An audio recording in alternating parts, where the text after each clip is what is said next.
Anak, kaalis muna ako. Magkikita kami ni Manong Pakito. Saan po kayo pupunta, Tay? May bibisitahin kaming project. Mayroon kasing isang kaibigan, si Manong Pakito. At magpagawa ng bahay. Kaya yun, puntahan namin ngayon. Ganun po ba, Tay? Sige po, ingat po kayo. Pedro! Nandito na pala si Manong Pakito. Pupuntahan ko muna siya, anak. Sige po, Tay. Pedro!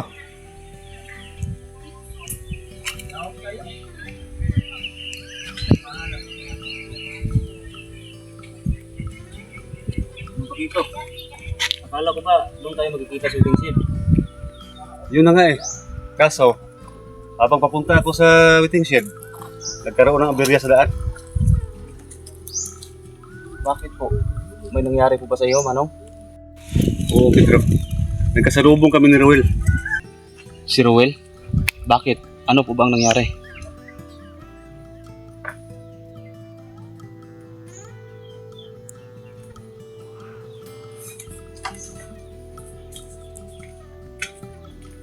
Habang naglalakad ako, papunta sa waiting shed, na kung saan sana tayo magkikita, ay nagkasalubong ko si Ruel.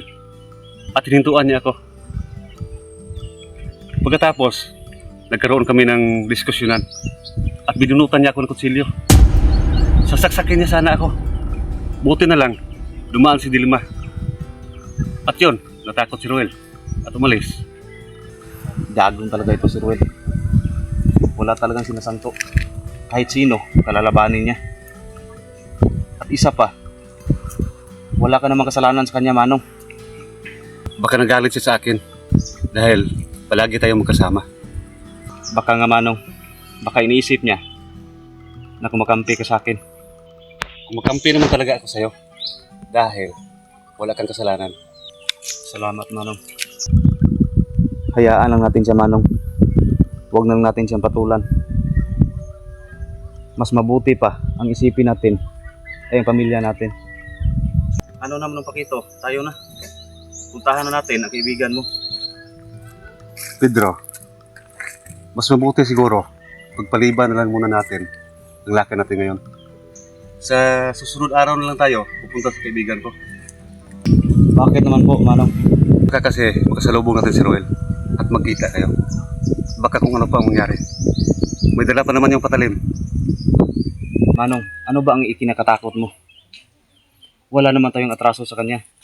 Oo, sinunto ko siya. Pero kasalanan niya yun. Kung tutuusin, siya ang maitraso sa atin. Alam ko, Pedro. Pero mas mabuting mag-iingat tayo. Bukas na tayo umalis. Sige po, kung yan ang gusto mo, Manong. Pumasok ka muna, Manong, at magkape ka muna. Sige, sige.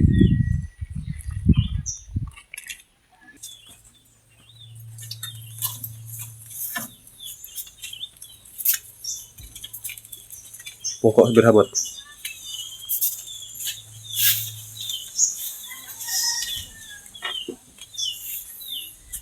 Berhamad.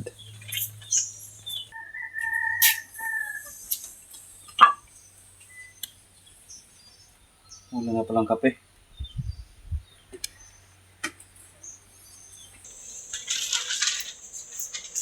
Anak, pumunta ka muna sa tindahan ng ninang mo at umutang ka ng kape.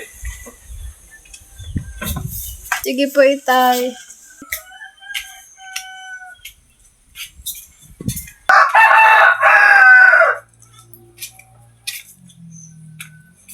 Sandali lang, Manong.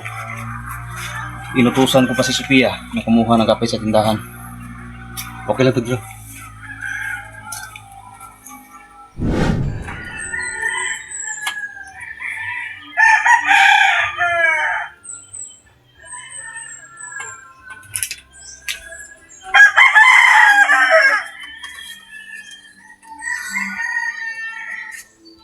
Ay, salamat. Natapos ko na rin linisin yung bahay. At makapagpahinga na ako.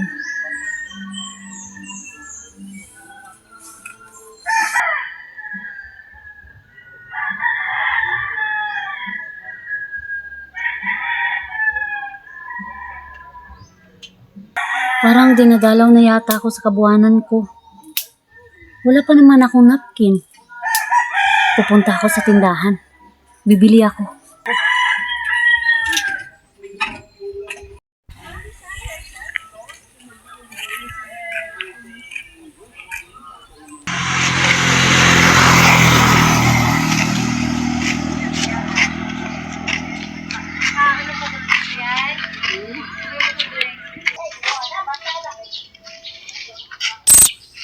Si Sophia.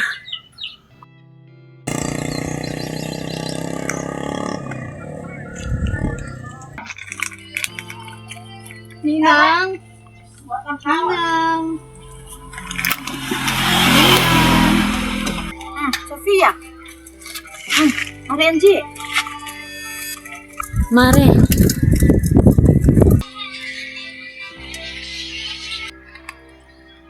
Sophia, anak. Ninang, inutusan po ako ni tatay na umutang ng kape. Ganun ba? Teka lang, kukuha kita ng kape.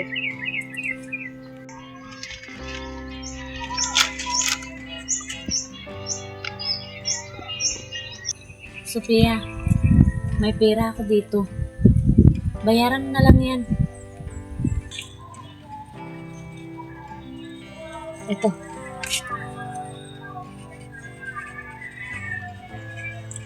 Kunin mo. Hindi ko kailangan ng pera mo. Sophia, ito ng kape mo.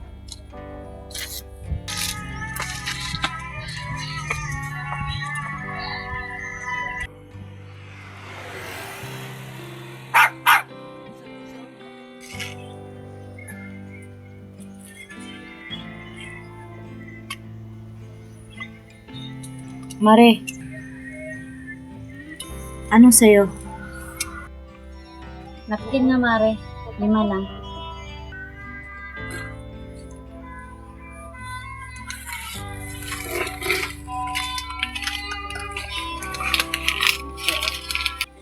Ito Mare, sakto. 5. Salamat, Mare.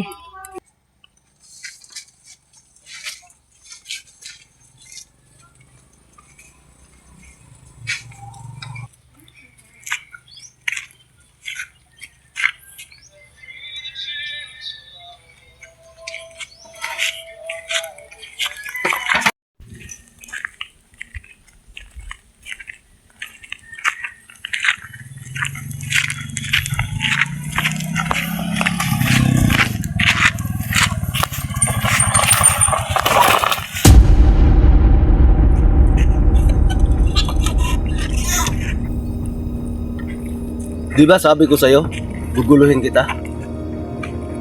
Ruel!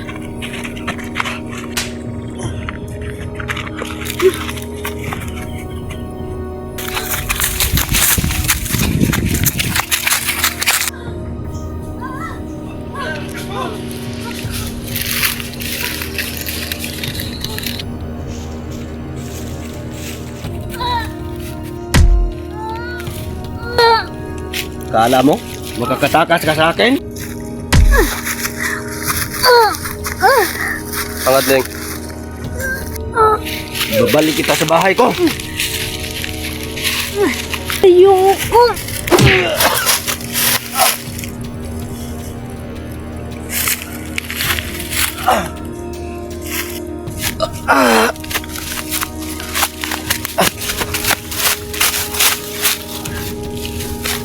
Papatayin kita pag nahuli kita!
Saan kaya siya napunta? Bigla na nawala.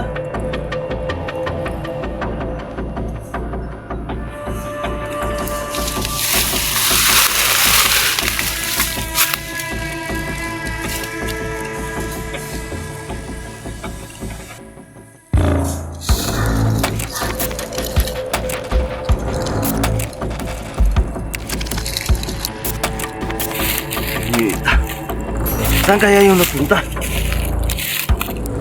Hanapin ko siya. Hindi siya maaaring makatakas.